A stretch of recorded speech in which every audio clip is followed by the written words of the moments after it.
This is the Blink Wired Doorbell 2K Plus. It is a 2K resolution. I'll show you guys what it looks like during the day and at night in terms of footage. So we got the doorbell right here. This is what the button sounds like. And then the terminals connect to these two. Comes with these screws and anchors and the wiring.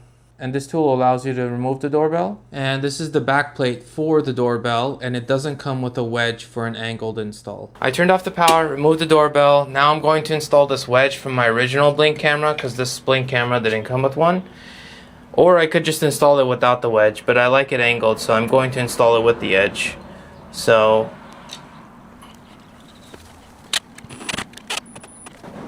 and keep in mind, I'm not a licensed electrician, so this is just for tutorial purposes. For the wiring, I have these connected to this right here. Make sure they're not touching. And it doesn't actually matter which wire goes to which side, as long as one of them goes to one side. Just slide it in and tighten this. And the other one goes to the other side. Okay, and I'm gonna remove this blue tape. I was just hiding that for the info. We're gonna scan it with the Blink app right here. So I'm gonna set this to home.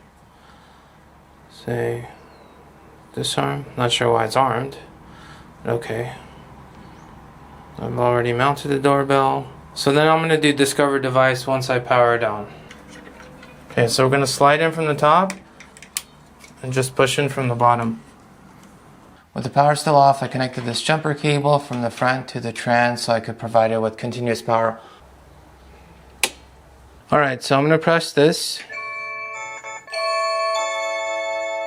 Rings there, and I also get a notification on my phone. We're going to pretend I'm delivering a package. We're going to see how long it takes for the Blink to detect me and send a notification. Okay. Alright, let's go.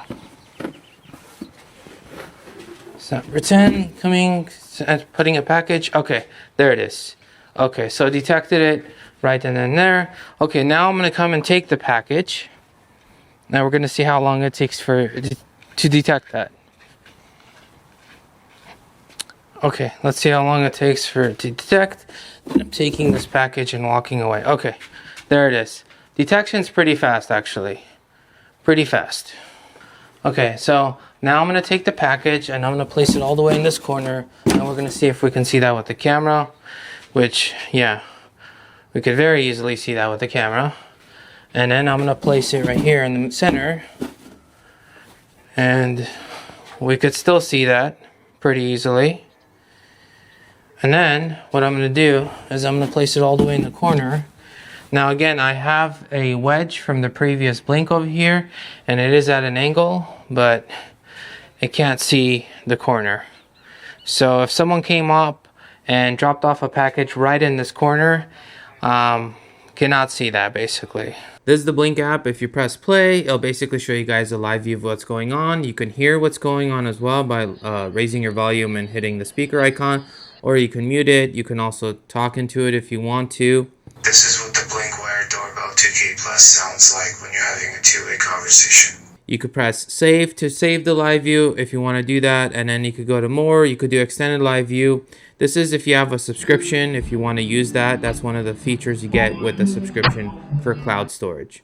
Also for saving it, I should mention there are two ways of saving it. Number one is cloud storage, which it does come with a 30-day free trial as of now, but it does require a subscription afterwards. Or if you want, you could get the Sync Module 2, which is sold separately, as well as a separately sold flash drive, a USB flash drive that you plug in directly into this, and it'll actually store the footage onto this, and that will not require a subscription. And then I should also mention with the chime, it doesn't ring the mechanical doorbell, so you do need a chime if you want a chime. I should mention that. It's optional. Okay, so then we go to more, we go to device settings, and then general settings, just when you want to call the doorbell. So I have it set to the front door, so that's what I'm calling it. And just, you know, network strength and everything connected to Wi-Fi. Then we go to motion settings if you want motion detection on or off, and then the types of detections that you want. And then the sensitivity. So essentially, if you're getting too many notifications or it's just recording almost everything, you could basically adjust this bar down.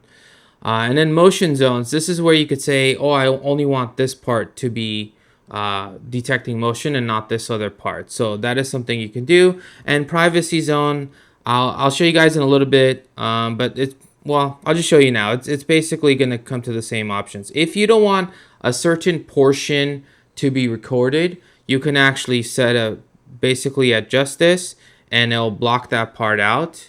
And then you can press done, and when you press play, that part will be blocked out. And that's in a separate section, but it takes you to the same place.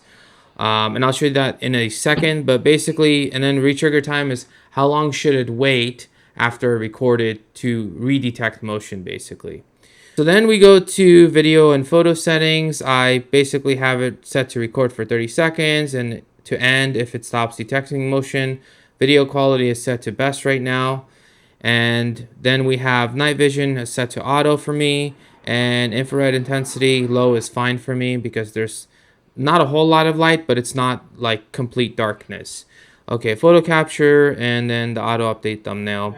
Okay, audio settings. Again, I'll show you guys what that sounds like, but you can adjust the speaker volume and the ding tone volume.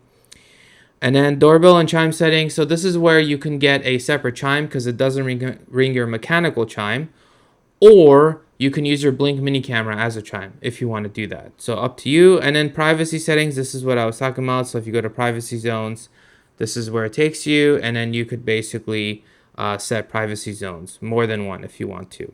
All right, and that's pretty much it. If you go to settings, then it'll show you guys the subscription plans and everything like that.